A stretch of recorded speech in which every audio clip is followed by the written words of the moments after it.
an angle I haven't seen too many people look at the Epstein Files from, or Donald Trump's involvement specifically, is was he just a client or was he actually involved in the blackmailing himself? Here at the Plaza Hotel, there used to be parties hosted by this guy down here, Roy Cohn, who was Donald Trump's mentor, basically kind of taught him everything. Donald Trump would call him, 5, 6 times a day, all kinds of stuff. But Roy Cohn there would host parties at the Plaza Hotel, and they would have young boys, young women, drugs, all kinds of things like that. But they were called the Blue Room parties, or that's what they were kind of known as the Blue Room parties or Blue Suite parties.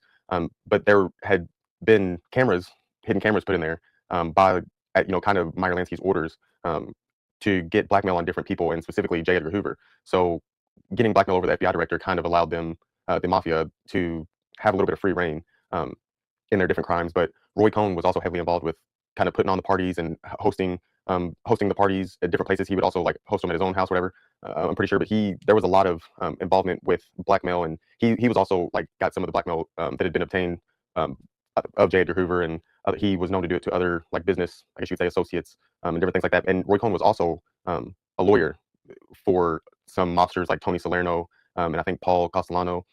So he was definitely involved with or had connections to the mob and the mafia. And later on, Donald Trump actually ended up buying the Plaza Hotel.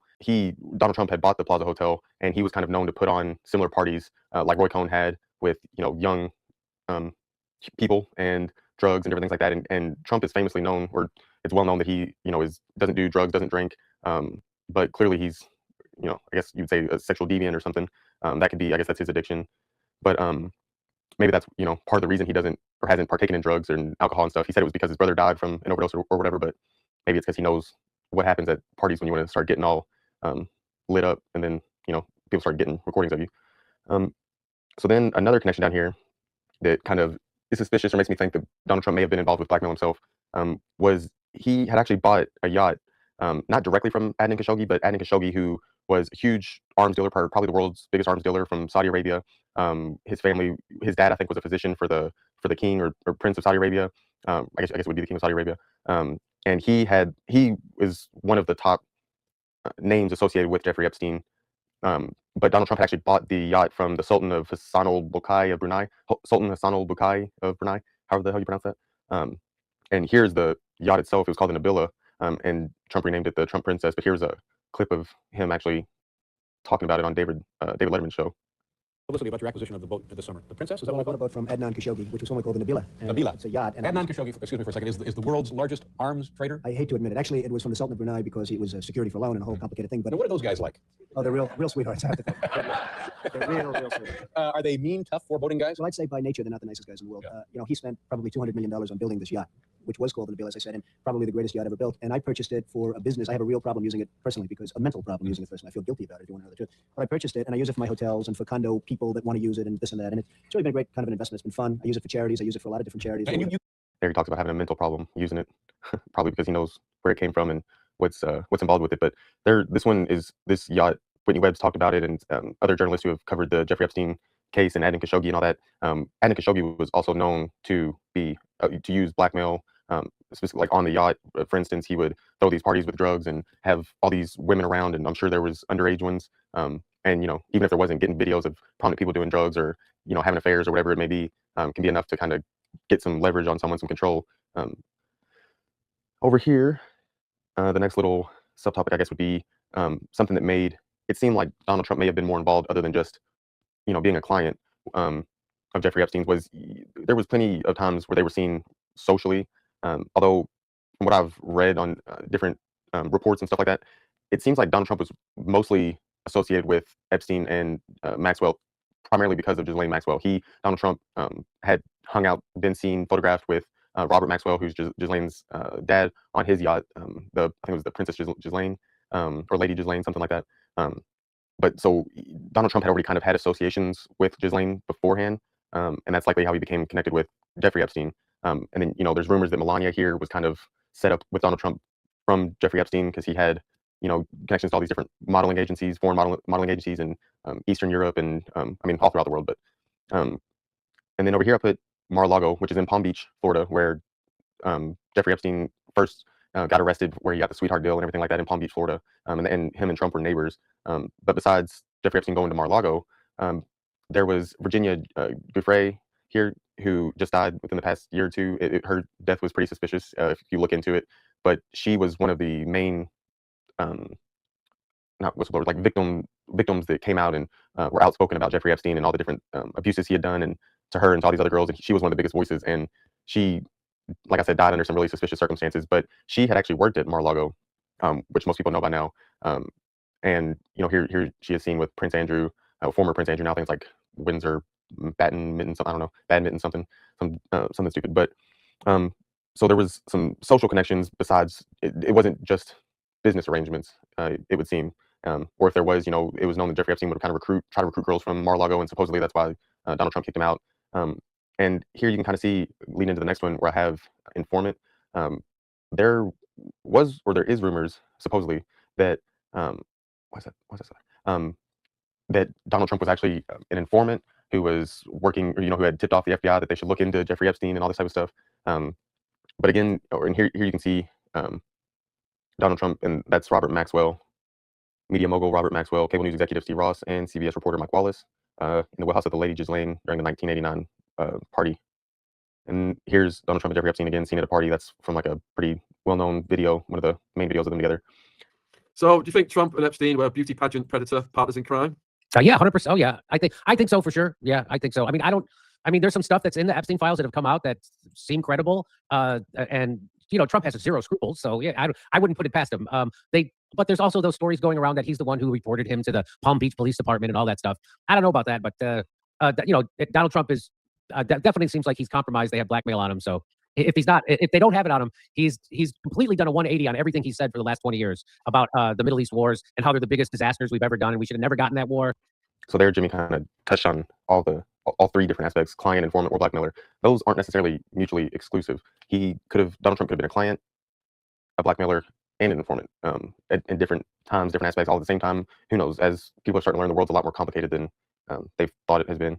But at the beginning of that clip, Jimmy had mentioned, or Sean Atwood had said something about Jeffrey Epstein and Donald Trump being beauty pageant partners in crime. Another thing that made me think he could have been more involved than just being a client, Donald Trump being more involved, would be he was the owner of Miss Universe and Miss Teen USA. And it's known that Jeffrey Epstein recruited, from different pageants. There was rumors that they had a private pageant of like 20 women or girls, whatever, and then there was also, I saw there was some rumor, or there was a quote of Donald Trump talking about Miss Teen USA and how he owned it, so that gave him the right to go in the back room or something in the locker room, something along those lines. That's not verbatim. Jesus, what is going on? I was tweaking for a second. But with Donald Trump being the owner of Miss Universe, Miss Teen USA, Jeffrey Epstein using pageants, notoriously Victoria's Secret, he pretended to be a recruiter to try to lure victims in.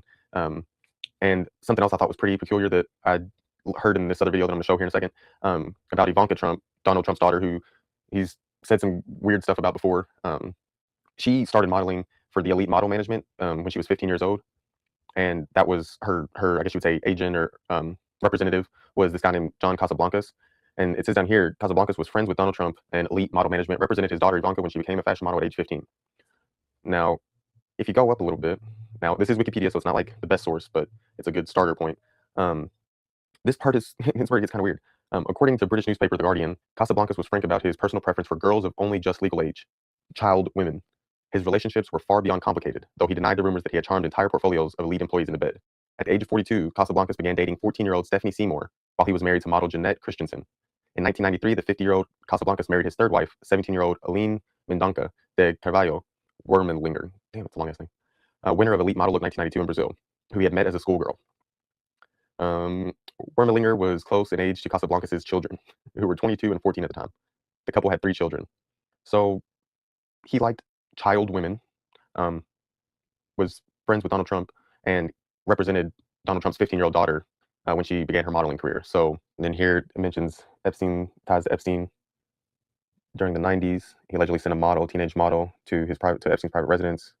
The model was 15 at the time, was ordered by Epstein to undress while he took photographs of her, pushed her against the wall, and sexually assaulted her. Nice. There was a couple of snippets from Whitney Webb's Volume 2 right here that I wanted to read. Also, let me see. I'll skip around. It's going to be a decent amount. So it says, Trump very much appeared to exist in the Robert Maxwell orbit, having been photographed attending parties in the late 1980s, hosted by the media baron intelligence asset on his yacht, the Lady Ghislaine. In 1988, Trump purchased the Plaza Hotel, once the site of sexual blackmail parties involving minors that had intimately involved Roy Cohn. Cohn was not only Trump's lawyer, but his mentor and friend, and the two men regularly partied together. Cohn's former switchboard operator, Christine Seymour, claimed that prior to Cohn's 1986 death, Trump called Cohn regularly, up to 5 times a day. Cohn is also alleged to have aided in the judicial career of Trump's sister, Marianne Trump Barry. After purchasing the Plaza Hotel, it would be reported and confirmed by then attendees that Trump used to host parties and suites at the Plaza Hotel when he owned it, where young women and girls were introduced to older, richer men, and illegal drugs and young women were passed around and used.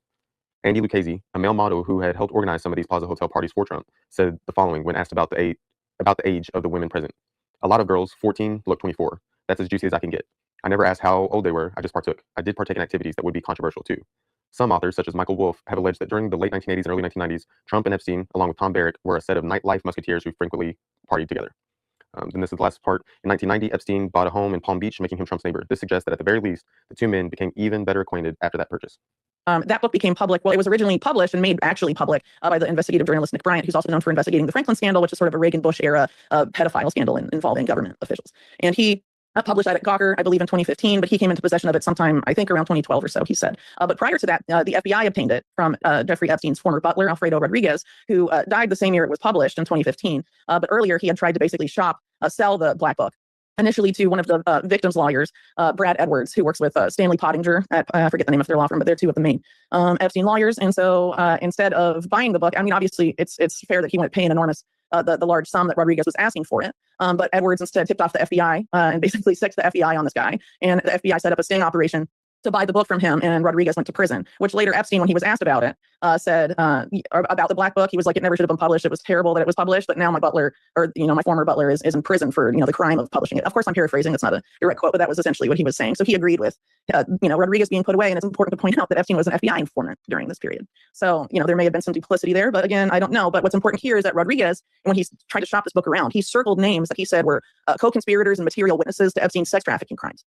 And then Donald Trump is also a circled name, which oddly enough hasn't really gotten a lot of coverage over the years. Nick Bryant, of course, talked about that, but a lot of people act like Trump was never accused. And then Brad Edwards later went out and said to Derek Rose, when he was interviewed by him, that Trump had actually been very helpful. But of course, Trump and Epstein at that point had a personal falling out. And also Brad Edwards' law partner, Stanley Pottinger, has kind of a suspect history, sort of acting like the Democrat equivalent of William Barr, which is basically a mop-up for government scandals.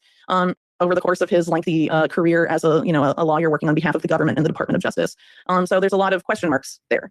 Okay, so the implication, the implication is that this butler knew and identified Donald Trump as being not just sort of, not to minimize it, but a visitor to the island or a friend of Epstein, but someone who was a material witness and more deeply implicated in this. That man, the butler, dies in prison the year that Donald Trump announces his candidacy for president in 2015. Is there any reason to sort of doubt the credibility or the motives of this Epstein butler, especially since he was caught trying to sort of like personally profit from the sale of this book? Yeah, I mean, it's possible, but at the time, Trump was not a political candidate, and a lot of the other names that are circled are people that are well known to have been accomplices to the crime, like Maxwell, like Jean-Luc Brunel, Leslie Wexner, Jeffrey Epstein's main benefactor. And we also do know, for example, that the most famous Epstein victim of all, who died earlier this year, Virginia Roberts, she was recruited by Ghislaine Maxwell while working at Trump's Mar-a-Lago resort. So there's a possibility that there may have been something there. But again, we don't really know because we can't ask the guy. But it is convenient that he cannot be asked. But